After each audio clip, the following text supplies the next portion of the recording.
Kejaritual tetapkan 4 tersangka korupsi proyek BSPS senilai 1,42 miliar rupiah. Kejaksaan Negeri atau Kejaritual resmi menetapkan 4 tersangka dalam kasus dugaan korupsi proyek bantuan stimulan peningkatan kualitas rumah swadaya atau BSPS di Desa Tamngurhir, Kecamatan Tayandotam, Kota Tual. Penetapan dilakukan pada Kamis 27 November 2025.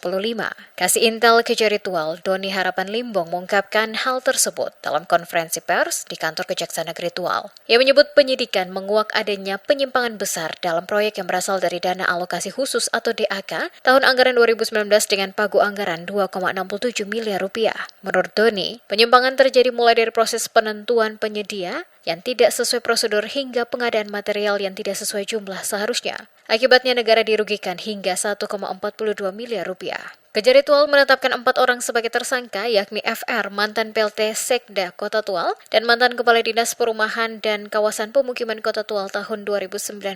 RT, Direktur CV Rahmat Barokah Jaya selaku penyedia, FF, Koordinator Tenaga Fasilitator Lapangan, dan MS, Anggota Tenaga Fasilitator Lapangan. Keempat tersangka dijerat dengan Pasal 2 Ayat 1 Jungto Pasal 18 atau Pasal 3 Jungto Pasal 18 Undang-Undang Tipikor, sebagaimana diubah dengan Undang-Undang Nomor 20 Tahun 2001 Jungto Pasal 55 Ayat 1 ke 1 KUHP.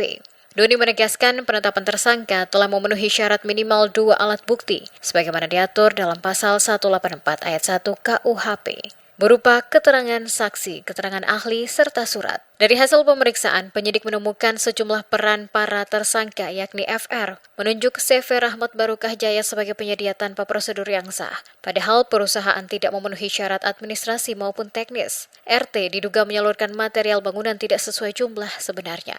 Sementara FF dan MS memalsukan dokumen seolah-olah proses penunjukan penyedia telah sesuai aturan. Keduanya juga menyusun daftar rencana pembelian bahan bangunan atau DRPB2 tanpa melibatkan penerima bantuan serta menetapkan harga material tanpa survei, sehingga memunculkan kemahalan harga. Untuk memperlancar proses penyidikan, keempat tersangka langsung ditahan selama 20 hari di Lembaga Pemasyarakatan Kelas 2B Tual, Kabupaten Maluku Tenggara. Sementara itu, Kasipitsus Kejaritual, Johannes Ricky Velubun, mengatakan perkara akan segera dilimpahkan ke tahap berikutnya untuk disidangkan. Setelah masa tahanan di Tual, para tersangka akan dibawa ke Ambon untuk menjalani proses hukum lanjutan di Pengadilan Tipikor Ambon.